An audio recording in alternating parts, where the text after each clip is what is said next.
শারীরিক সুস্থতায় আমাদের শরীরের জন্য প্রয়োজন নানা ধরনের ভিটামিন, আর এই ভিটামিনগুলোই শরীরের ইমিউন সিস্টেম ঠিক রাখে। উদ্ভিদের দেহে থাকা বিশেষ ধরনের কিছু জৈব রাসায়নিক উপাদান, যাকে বলা হয় ফ্ল্যাভোনয়েড। অনেক রকমের ফ্ল্যাভোনয়েড থাকে উদ্ভিদের দেহে, আর এই ফ্ল্যাভোনয়েডকে একসময় বলা হতো ভিটামিন পি। ভিটামিন পি বা ফ্ল্যাভোনয়েড আমাদের দেহে অ্যান্টিঅক্সিডেন্ট হিসেবে কাজ করে। তার মানে বয়সের সাথে সাথে ত্বক এবং দেহের ভেতরে যেসব পরিবর্তন ঘটে সেসব সামলাতে সাহায্য করে এই পুষ্টি উপাদান। নিয়মিত গ্রহণ করা হলে হৃদরোগ এবং ডায়াবেটিসের মতো ঝুঁকিও কমে।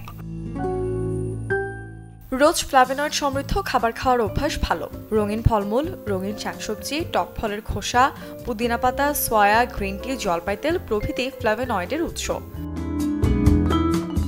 ফ্ল্যাভোনয়েড আমাদের দেহে কতটা শোষিত হয় এবং শেষ পর্যন্ত তা দেহের কতটা কাজে আসে এখনো গবেষণা চলমান।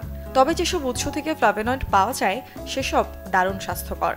বিভিন্ন ধরনের ভিটামিন বা খনিজ উপাদান পাওয়া যায় এসব খাবারের অনেকগুলো থেকেই। কোনোটি থেকে পাওয়া যায় আঁশ, আর জলপাই তেলও বেশ স্বাস্থ্যকর। রান্নায় সয়াবিন তেলের পরিবর্তে জলপাই তেলের ব্যবহার শারীরিক অবস্থার উন্নতি ঘটাবে অনেকটাই।